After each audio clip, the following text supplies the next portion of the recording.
gente! Hoje eu vou contar pra vocês um pouquinho de como foi essa reta final da minha gravidez. Esse momento em que a gente fica enorme, pesada, inchada e tudo incomoda e a ansiedade tá lá em cima. A gente não aguenta mais de ansiedade pra ver o rostinho do neném. A gente percebeu que o Lucas já tava de cabeça pra baixo, próximo aos 7 meses. E ele desceu e encaixou mesmo com 38 semanas.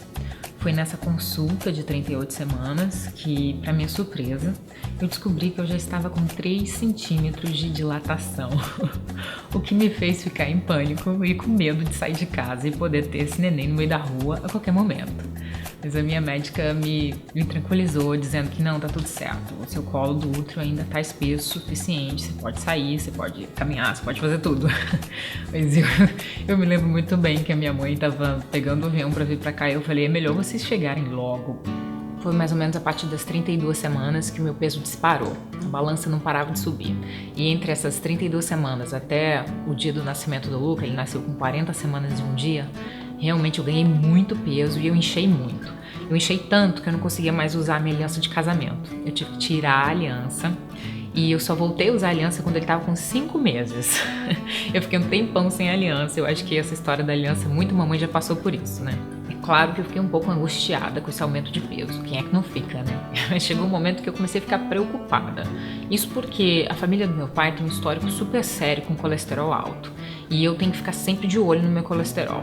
Todo mundo já toma remédio na família do meu pai, mas eu não preciso tomar ainda, porque eu consigo controlar o meu colesterol com alimentação, com exercícios, mas eu tenho que estar sempre de olho no limite do meu colesterol. Então, chegou um momento em que eu estava preocupada com esse aumento de peso e eu fui conversar com a minha médica. Eu falei, olha, eu queria dar uma olhada no meu colesterol, porque a família do meu pai tem esse histórico e a gente tem que ficar sempre de olho. Ela falou, não, tudo bem, eu te entendo, mas aqui a gente não checa colesterol de grávida. Eu falei, ué, por quê? Ela falou, porque os níveis de colesterol sobem muito na gravidez. E eu não sabia disso. Então ela falou, eu não vou pedir um exame de colesterol porque não faz sentido. Ela me explicou que na gestação e na amamentação, o nosso corpo faz um estoque de gordura. E é por isso que o nosso colesterol vai lá pra cima.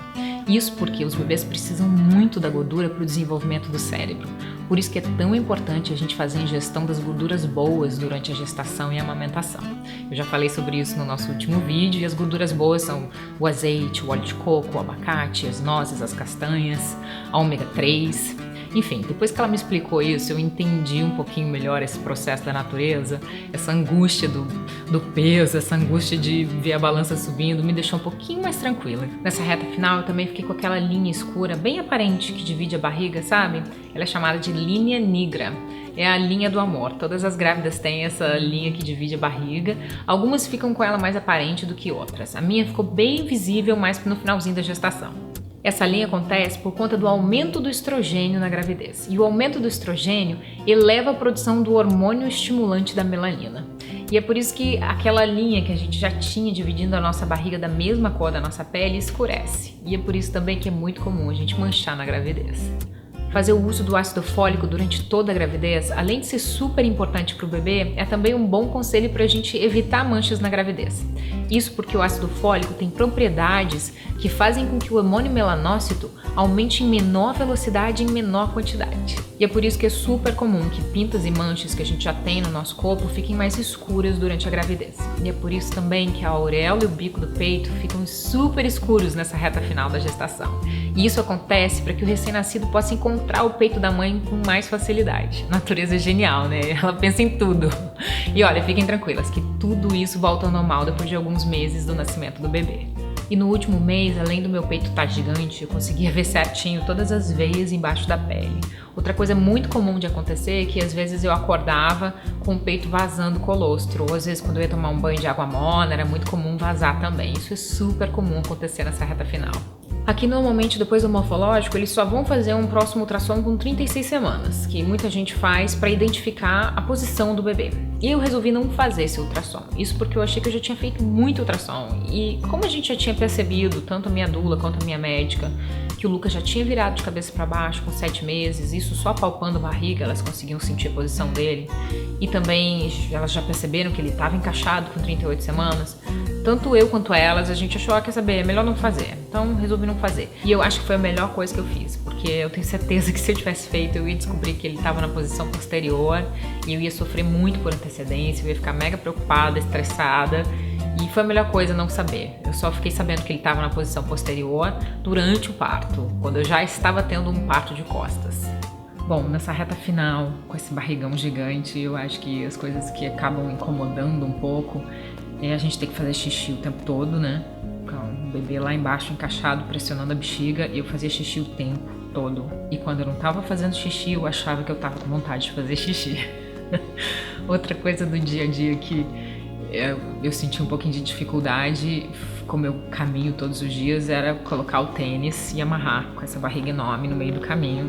Então eu comprei tênis de caminhada sem cadarço, com elástico, era só enfiar o pé perfeito. Outra coisa que eu acho que é super bacana, indispensável, que eu adorei e não vivo sem, é esse travesseiro de corpo que você se enrola nele todo, e eu consegui dormir bem com esse barrigão no final da gravidez graças a esse travesseiro. Esse travesseiro é excelente para amamentar e excelente para a vida. Eu viciei nesse travesseiro, durmo com ele até hoje, acho que o meu marido tem um pouco de ciúmes desse travesseiro. Eu vou contar pra vocês também um pouquinho sobre a nossa Baby Moon, que foi uma coisa bacana que a gente fez nessa reta final da gravidez. Eu nunca tinha ouvido falar em Baby Moon antes de eu ficar grávida. Bom, pra quem não sabe, Baby Moon é a lua de mel antes do bebê nascer. Isso porque em inglês honeymoon é lua de mel e aí ficou o nome Baby Moon. E eu nem tava pensando em fazer, a gente não planejou com muita antecedência não, foi mesmo no finalzinho que uma amiga falou, poxa, vocês não vão fazer? E aí eu e o Bob começamos a conversar e a gente falou, quer saber, a gente devia fazer, porque daqui a pouco seus pais chegam, minha mãe ia ficar 4 meses aqui com a gente, e daqui a pouco o neném chega e a gente talvez nunca mais vai ter essa oportunidade de viajar só a gente, né? E aí resolvemos de última hora fazer, eu tava com 36 semanas e resolvemos ir pertinho daqui, a gente foi pra Ohio, que é a 40 minutos daqui, porque a partir de 36 semanas a gente já começa a ficar cauteloso para onde a gente vai, obviamente, né? Não era adequado entrar num avião, obviamente. Então a gente dirigiu só 40 minutos, é uma cidadezinha linda que tem aqui perto, e foi super gostoso, foi muito relaxante, e curti essa viagem com o meu maridinho, foi uma viagem romântica, de casal, né? E a gente não sabe quando a gente vai ter isso de novo. Então é isso, gente. Hoje aqui acaba essa sequência dos vídeos da gravidez, pelo menos dessa gravidez do Luca. Eu espero que vocês tenham curtido e até o próximo vídeo. Beijos!